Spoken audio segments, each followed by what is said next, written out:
Hello friends, Bharathi Kannamma ராஜா ராணியுடைய mega சங்கம் start ஆயிடுச்சு. So அவ்வளோ பெரிய 1 ஹவர் சீரியலை வந்துட்டு நம்ம ஷார்ட்டாக அதே சமயத்தில் கொஞ்சமும் சுவாரஸ்யம் குறையாமல் இந்த வீடியோவில் பார்க்கலாம். எடுத்ததுமே பார்த்திங்க அப்படின்னா நம்மளுடைய மாமியார் சௌந்தரலட்சுமியும் அவரோட வீட்டுக்காரும் உட்காந்து பேசிகிட்டு இருக்காங்க. கண்ணம்மாவை பற்றி தான் பேசிகிட்டு இருக்காங்க. என்ன பண்ணுறது அப்படின்னு யோசிச்சுட்டே இருக்கும் போது பார்த்திங்க அப்படின்னா மாமியார் மருமகளுக்கான ஒரு காம்படிஷன் வைக்க போகிறோம் அப்படின்றதுக்காக அதுக்கு தலைமை ஏற்க சொல்லி சௌந்தரலட்சுமி கேட்கறதுக்கு ஒரு 3 பேர் வராங்க. ஸோ இவங்க 3 பேரும் பார்த்திங்க அப்படின்னா இந்த மாதிரி நாங்கள் ஒரு 1 வீக் காம்படிஷன் ஒன்று பண்ண போகிறோம். ஸோ இதில் வந்து பார்த்திங்கன்னா நிறைய பேர் கலந்துக்க போகிறாங்க. அதில் வந்து இப்பெல்லாம் வந்து மாமியார் மருமகள் அப்படின்ற ஒரு ரிலேஷன்ஷிப்பே வந்து ரொம்பவும் பேசப்படுற, விமர்சிக்கப்படுற, ஒரு சித்தரிக்கப்பட்டு நகைச்சுவைக்காக மட்டுமே யூஸ் பண்ணுற மாதிரி போயிட்டு இருக்கு. இது வந்து அப்படி கிடையாது. ஒரு அழகான ஒரு ரிலேஷன்ஷிப், மாமியார் மருமகளுக்கான ஒரு ரிலேஷன்ஷிப். ஸோ அதை வந்து இன்னும் மேம்படுத்தி காட்டுறதுக்காக தான் இந்த ஒரு போட்டி நடக்க போகுது. இது வந்து ஒரு வாரம் நடக்க போகுதுன்னு சொன்னதுமே கொஞ்சம் ஷாக் ஆகுறாங்க. ஒரு வாரமா? ஒரு நாள் அப்படின்னு தான் நான் நினைச்சேன். ஒரு வாரம் நடக்க போதானதுக்கு ஆமாம், அவங்க வந்து வீட்டை பற்றின கவலையே இல்லாமல் எந்த ஸ்ட்ரெஸ்ஸும் இல்லாமல் 1 வீக் இருக்கணும் அப்படின்றதுக்காக தான் நாங்கள் ஒரு ரெசார்ட்டில் வந்துட்டு இந்த மாதிரி ஒரு போட்டி வந்து நாங்கள் நகர்த்த போகிறோம் அப்படின்ற மாதிரி சொல்கிறாங்க. அதுக்கு உடனே இவங்களுக்கு சௌந்தரலட்சுமிக்கு என்ன ஸ்ட்ரைக் ஆகுது அப்படின்னு பார்த்தீங்கன்னா, ஏன் இதுக்கு வந்து நான் தலைமை இருக்க தான் வரணுமா? நான் ஒரு கண்டஸ்டண்ட்டாக வரேன், என்னோட மருமகளோட நான் வந்து இந்த போட்டியில் கலந்துக்கிறேன் அப்படின்னு சொல்கிறாங்க. முதல் பரிசு 5 லட்சம், 2வது பரிசு 3 லட்சம், 3வது பரிசு 1 லட்சம். இதுதான் வந்து கலந்துக்க போகிறவங்களுக்கு கொடுக்கப்படக்கூடிய அமௌண்ட். ஆனால் இது வந்து அமௌண்ட்டுக்காக இவங்க போகிறது கிடையாது. காசு பணத்துக்கு வந்து இவங்களுக்கு கொஞ்சம் குறைச்சலும் கிடையாது. ஸோ இவங்க வந்து பார்த்தீங்கன்னா தலைமை ஏற்கிறதுக்கு பதிலாக கண்ணம்மாவோட ஸ்பெண்ட் பண்ணுறதுக்கான ஒரு டைம். ஸோ அதுக்காக தான் அவங்க போகிறாங்க.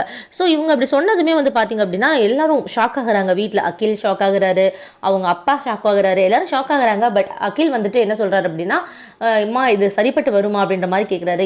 நீ வந்து அவளோட அட்ரஸ் அனுப்பு, நீ போயிருந்த இல்லையா, உனக்கு வீடு தெரியும் இல்லையா, எனக்கு கண்ணம்மாவோட அட்ரஸ் கூட, அவளை பேசி வர வைக்க வேண்டியது என்னோட பொறுப்பு, நான் இப்போ கிளம்பிட்டேன் அப்படின்ற மாதிரி கிளம்பிட்டாங்க சௌந்தரலட்சுமி.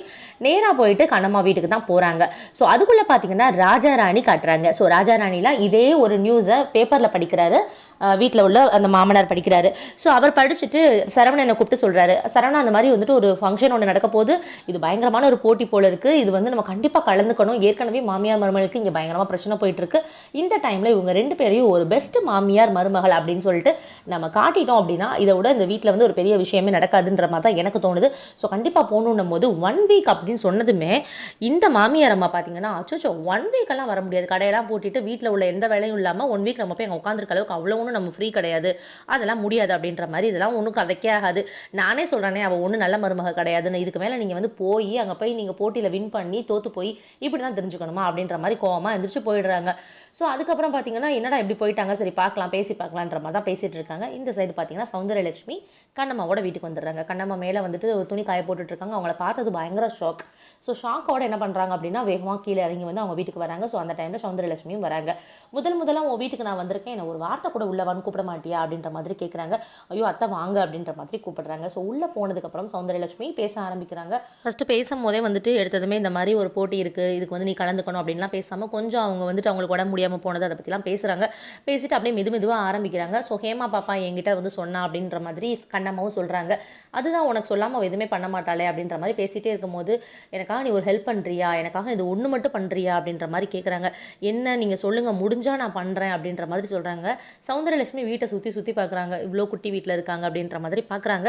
பட் அவங்க வந்துட்டு அப்படியே பேச ஆரம்பிக்கும் போது கண்ணம்மா வந்து எனக்கு முடிஞ்சால் தான் செய்ய முடியும், நீங்கள் சொல்லுங்கள் பார்க்கலாம் அப்படின்ற மாதிரி சொன்னதும், இந்த மாதிரி ஒரு போட்டி நடக்க போது எனக்கு தெரிஞ்சு உலகத்திலேயே பெஸ்ட்டு மாமியார் மருமகள்னா அது நீயும் நானும் தான், எனக்கு அதில் வந்து எந்தவித டவுட்டும் கிடையாது. ஸோ கண்டிப்பாக நம்ம 2 பேரும் போய் கலந்துக்கிறோம் அப்படின்ற மாதிரி சொன்னதுமே 1 வீக் ஐயோ அப்படின்ற மாதிரி இவங்களும் ஷாக் ஆகுறாங்க. கண்டிப்பாக முடியாது அப்படின்ற மாதிரியும் பேசி பார்க்குறாங்க. அதுக்கப்புறம் வந்து சௌந்தர்யா சொல்கிறாங்க, ஆமாம்மா எனக்கு என்ன நான் இப்படியே செத்து போனால் என்ன, ஏன்னா எனக்கு ஹாஸ்பிட்டலில் கூட ட்ரீட்மெண்ட் எடுக்கும்போது வேறு எந்த பிரச்சனையும் கிடையாது, உங்களோட ஒரே ஒரு தீர்வு கண்ணம்மா மட்டும்தான், அவங்க கூட கண்ணம்மா இருந்தால் உங்களுக்கு எல்லா ப்ராப்ளமும் சால்வ் ஆயிரும் அப்படின்னு சொன்னாங்க. ஸோ அந்த மாதிரி தான் எனக்கும் நடந்திருக்கு. 1 வீக் நான் வந்து உன் கூட இருந்துட்டேன் அப்படின்னா எனக்கு வந்து அதை வச்சே நான் ஒரு 6 மாதம் நிம்மதியாக என் பொழப்ப ஓட்டிடுவேன் அப்படின்ற மாதிரி சொல்கிறாங்க. அதை கேட்டதுமே கண்ணம்மா கொஞ்சம் எமோஷனல் ஆகிடுறாங்க. இல்லை நீங்கள் இவ்வளோனா எமோஷனல் ஆகாதீங்க அப்படின்ற மாதிரி பேசிட்டு, ஏன்னா அவங்க ஏற்கனவே உடம்பு முடியாதவங்க, இப்போ தான் வந்து ஹாஸ்பிட்டலில் இருந்துட்டு வந்திருக்காங்க. ஸோ வேறு வழியே இல்லை, அவங்க சொல்கிறதுக்கு கொஞ்சமாவது இறங்கி வந்து தான் ஆகணும் அப்படின்றதுக்காக வேண்டி சரி அத்தை நான் வரேன் அப்படின்ற மாதிரி சொல்கிறாங்க. பட் அதுக்கு ஒரு கண்டிஷனும் போடுறாங்க. என்ன மாதிரி கண்டிஷன் அப்படின்னு பார்த்தீங்கன்னா, அந்த வீட்டில் இருக்க யார் வேணும்னாலும் வாங்க, ஆனால் பாரதி வரக்கூடாது அப்படின்ற மாதிரி சொல்கிறாங்க. இதுக்கிடையிலே பார்த்தீங்கன்னா கண்ணம்மாவோட மைண்ட் வாய்ஸில், அதான் மருமகன் உங்கள் வீட்டில் இன்னொருத்தி இருக்காளே, வெண்பா இருக்காளே அப்படின்ற மாதிரிலாம் சொல்கிறாங்க. பட் அவங்க வந்து அது ஓப்பனாக சொல்லிட்டாங்கன்னா அது முடிஞ்சு போயிடும், அந்த ஒரு அவ்வளோ பெரிய ட்விஸ்ட்டே முடிஞ்சு போயிடும். பட் அதை ஓப்பனாக அவங்களும் கேட்க மாட்டாங்க. இவங்க வந்து ஒரு மருமகன் ஒன்று இவங்க என்ன எடுத்துக்கிறாங்கன்னா, ஓ நீ வந்து அஞ்சலியை சொல்கிறியான்னு இவங்களும் எடுத்துக்கிறாங்க.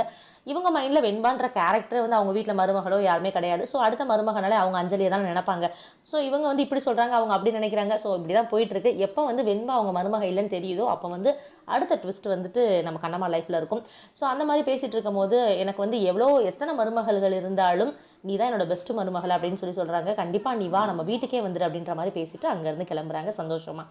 இதெல்லாம் துளசி வந்து கேட்டுகிட்டே இருக்காங்க. ஸோ இதுக்கு இடையில பார்த்தீங்க அப்படின்னா ராஜா ராணியில் அந்த பேப்பரை தூக்கிட்டு நம்ம சரவணன் வராரு சந்தியா கிட்ட வந்துட்டு இந்த மாதிரி ஒரு காம்படிஷன் நடக்க போகுது, மாமியார் மருமகளுக்கான பெஸ்ட் மாமியார் மருமகள் செலெக்ஷன் நடக்க போகுது, அதில் ஜெயிச்சா 5 லட்சம் ப்ரைஸ் அப்படின்ற மாதிரிலாம் சொல்கிறாரு. ஸோ அதை கேட்டுட்டு எங்க எவ்வளோ பிரச்சனை வீட்டில் போயிட்டுருக்கு, என்னை வச்சு அடுத்தடுத்த பிரச்சனை, எனக்கு சமையல் தெரியாது, நான் ரொம்ப படிச்சிருக்கேன், அதுக்கப்புறம் வந்து இந்த லேப்டாப் பிரச்சனை, ரவுடிங்க வீட்டுக்கு வந்த பிரச்சனை, இந்த மாதிரி எக்கச்சக்கமான பிரச்சனை போயிட்டுருக்கு. இதெல்லாம் வச்சுட்டு அத்தை வந்து என்னை வீட்டில் வச்சுருக்கதே பெருசு, இதில் நீங்கள் என்னென்னா ரொம்ப அசால்ட்டாக வந்துட்டு இந்த மாதிரி போட்டிக்கெல்லாம் வருவாங்கன்னு பேசுகிறீங்க, எனக்கு ரொம்ப நம்பிக்கை இல்லை அப்படின்னு சொல்கிறாங்க. ஸோ அதுக்கப்புறம் சௌந்தர்யா போயிட்டு வந்ததை பற்றி வீட்டில் எல்லாரும் பேசிக்கிறாங்க. எப்படி நீங்கள் போயிட்டு வந்தீங்க அப்படின்ற மாதிரி கேட்டுட்டு வரேன்னு எப்படி ஒத்துக்கிட்டாங்க, ஐயோ எனக்கு ஒன்றுமே புரியல அப்படின்னு ரொம்ப சந்தோஷப்பட்டுட்டு இருக்காங்க. அஞ்சலி மட்டும் கொஞ்சம் டல்லாக தான் இருக்காங்க. அதுக்கப்புறம் பார்த்தீங்கன்னா பாரதிக்கு தெரியக்கூடாது அப்படின்ற மாதிரி பேசிகிட்டு இருக்கும்போது ஹேமா பாப்பா வராங்க. வந்துட்டு ஹேமா பாப்பா என்ன பண்ணுறீங்க அப்படின்னு சொல்லி கேட்டோடனே இந்த மாதிரி நம்ம 1 வீக் வெளியில் போகிறோம் அப்படின்னோடனே ஒரே ஜாலி ஹேமா பாப்பாவுக்கு. அந்த டைமில் பாரதியும் வராங்க. அம்மாவுக்கு உடம்பு முடியாமல் இருந்தாங்க இல்லையா, கண்ணம்மாவை கூப்பிட்டு வரணும்னு சொன்னாங்க, அதுக்கு நீ விட மாட்டேன், ஆனால் நாங்கள் எல்லாரும் சேர்ந்து ஒரு 1 வீக் வெளியில் போகலான்னு இருக்கோம்னு சொன்னோன்னே பாரதியும் உடனே சரி ஓகே நீங்கள் போகிறதுனா போயிட்டு வாங்க, ஏன்னா வந்துட்டு எனக்கு வந்து ரொம்ப வேலை பிஸியாக இருக்குது, நான் வர முடியாதுன்ற மாதிரி சொல்கிறாங்க. பட் கண்ணம்மாவோட கோரிக்கையும் கூட அதுதான் இல்லையா. ஸோ இவங்களும் வந்துட்டு அதை பற்றி எதுவுமே பேசாமல் சரிப்பா நீ வீட்டில் இருன்ற மாதிரி சொல்லிட்டு இவங்கெல்லாம் கிளம்பலான்னு பிளான் பண்ணுறாங்க. நல்ல வேலை பாரதிக்கு ஒன்றுமே தெரியல அப்படின்ற மாதிரி சொல்லி சிரிச்சுக்கிறாங்க. ரொம்ப சந்தோஷமாக தான் இருக்காங்க. இந்த பக்கம் பார்த்திங்க அப்படின்னா எல்லாரும் உட்காந்து பேசிகிட்டு இருக்காங்க. ஒருத்தர் வராரு, வந்துட்டு என்ன சொல்லிட்டு போகிறாரு அப்படின்னா 1 வீக் வந்து பாதாள சாக்கடை வேலை நடக்க போகுது, ஸோ கடையெல்லாம் வந்து யாருமே திறக்கக்கூடாது அப்படின்ட்டு போயிடுறாரு. இதுக்கிடையில் சந்தியா வந்து இதெல்லாம் நடக்கவே நடக்காது, ஏன் நீங்கள் அத்தையை போட்டு ஃபோர்ஸ் பண்ணிட்டு இருக்கீங்க அப்படின்ற மாதிரி கேட்டுட்டு இருக்காங்க. இதை காதுல விழுந்த அத்தைக்காரி வெளியில் வந்துடுறாங்க. ஸோ வெளியில் வந்துட்டு என்ன கேட்குறாங்க அப்படின்னா என்னது இது இப்படிலாம் சொல்லிட்டு போகிறாங்க, எப்படி தான் என்ன தான் பண்ண முடியும், 1 வீக் கடையெல்லாம் திறக்க முடியாது அப்படின்னும் போது சரி இதுக்கு தான் முடியாது பாரு, இயற்கையாகவே வந்துட்டு இந்த மாதிரி ப்ராப்ளம் எல்லாம் கிரியேட் பண்ணி ஒன்றையும் சந்தியாவையும் போட்டியில் கலக்க வைக்க பிளான் பண்ணுது அப்படின்ற மாதிரி சொன்ன உடனே இவங்க மனசில் அர்ச்சனா மனசில் என்ன ஓடுதுன்னா அப்போ நம்ம கலந்துக்கலாம், நம்ம ஒரு அத்தையும் மருமகளுமா சேர்ந்து இவளை வெளியில் துரத்துறதுக்கே ஒரு செம்ம சான்ஸ், இது கண்டிப்பாக சந்தியா கூட கலந்துக்க மாட்டாங்க அப்படின்ற மாதிரி யோசிச்சுட்டு இருக்கும் போதே இவங்க பார்த்தீங்கன்னா நான் சந்தியாவோட கலந்துக்கிறேன், பேரை கொடுத்துருங்க அப்படின்ற மாதிரி சொல்லிட்டு கிளம்பிடுறாங்க. செம்மல்ல. அதுக்கப்புறமா இங்கிட்டு பார்த்தீங்கன்னா துளசி கிட்ட நம்மளுடைய கண்ணம்மா சொல்லிட்டு இருக்காங்க. என்ன சொல்கிறாங்கன்னா நீ கொஞ்சம் வந்தால் நல்லாயிருக்கும், நீயும் கூட கொஞ்சம் வரியா ப்ளீஸ், நீயும் கொஞ்சம் வா, ஏன்னா நீ வந்தன்னா சௌந்தர்யா பாப்பா வந்துட்டு அவங்களோடலாம் அதிகமாக கலக்காமல் இருப்பா, ஏன்னா அவங்கள யாருன்னு கேள்விலாம் கேட்டால் நான் பதில் சொல்ல முடியாது சொல்லிட்டு இருக்காங்க. நானா அப்படின்ற மாதிரி கேட்டுட்டு பரவாயில்ல உனக்கு எதுவும் வேலை இருந்தால் நீ வர வேண்டான்றாங்க. இல்லை வேலைலாம் இல்லை, சரி பரவாயில்ல நான் வரேன் அப்படின்ற மாதிரி சொல்லிடுறாங்க. ஆனால் நீ வந்து அங்கேருந்து கிளம்பணும்னு சொல்லியிருக்காங்களே அப்படின்னு சொன்ன உடனே இல்லை வேண்டாம் நம்ம 3 பேருமா சேர்ந்து முன்னாடியே போயிடலாம் அப்படின்னு இவங்க சொல்கிறாங்க. கண்ணம்மா அப்படிலாம் இல்லை, உனக்கு அத்தைக்கு சந்தோஷம் கொடுக்கணும் நீ முடிவு பண்ணிட்ட, அவங்களோட சந்தோஷமாக முழுமையாக அவங்களுக்கு அந்த சந்தோஷத்தை கொடு, நீ அவங்களோட கார்லேயே போ, நானும் சௌந்தர்யா பாப்பாவும் தனியாக வரோம்னு சொல்லிட்டு இருக்கும்போது பாப்பா வந்துடுறாங்க. கண்ணம்மா வந்து நம்ம எல்லாம் இந்த மாதிரி ஒரு 1 வீக் ஒரு ரெசார்ட்டுக்கு போகிறோம்னு சொன்னதுமே அம்மா நீங்கள் கஷ்டப்படுறீங்களே உங்களால் எப்படிமா 1 வீக் ஒரு ரெசார்ட்டில் இருக்க முடியும் அப்படின்ற மாதிரி கேட்குறாங்க. இப்படி கேட்குறா பாரு அப்படின்ற மாதிரி நினச்சிட்டு இல்லை இது வந்து என்னோட ஆஃபீஸ்லேருந்து தான் இது அரேஞ்ச் பண்ணுறாங்கன்னு துளசி வந்து சமாளிக்கிறாங்க. ஓகே அப்படின்ற மாதிரி கிளம்பலான்னு டிசைட் பண்ணும்போது நம்ம 2 பேரும் வேறு மாதிரி தான் போகிறோம், அம்மா வந்துட்டு வேற ஒரு குரூப் கூட போகிறாங்கன்னு சொல்லிடுறாங்க. அதுக்கு வந்து அப்படியா அப்படின்ற மாதிரி சரி ஓகே ரொம்ப ஜாலி, நீங்கள் வந்தீங்கன்னா எதுவுமே திட்ட மாட்டீங்க அப்படின்னும் அவங்க ஓகேன்னு சொல்லிடுறாங்க. இந்த பக்கம் ராஜாராணியில் எல்லாருமா கிளம்புறாங்க. ஒரு பெரிய வேன் மாதிரி பிடிச்சிருக்காங்க. ஸோ கிளம்ப போகும்போது நம்ம சந்தியா வந்து தடுக்கி விழுகிறாங்க. ஓட்டிக்கின்னு கிளம்பி போகும்போதே தடுக்கி விழுகிறா, இவெல்லாம் எங்கே வின் பண்ண போகிறா அப்படின்னு அவங்க அத்தை சொல்கிறாங்க. ஸோ அதை கேட்டுட்டு இவங்க மூஞ்சியே இருண்டு போகுது. ஸோ இந்த வீடியோ உங்களுக்கு பிடிச்சிருக்கு அப்படின்னா கீழே உள்ள கமெண்ட் பாக்ஸில் சொல்லுங்கள். அதே போல் அடுத்தடுத்த வீடியோக்கு வெள்ளித்திரை சின்னத்திரையை சப்ஸ்கிரைப் பண்ணிக்கோங்க. பக்கத்தில் இருக்க பெல் ஐக்கானோட. நன்றி.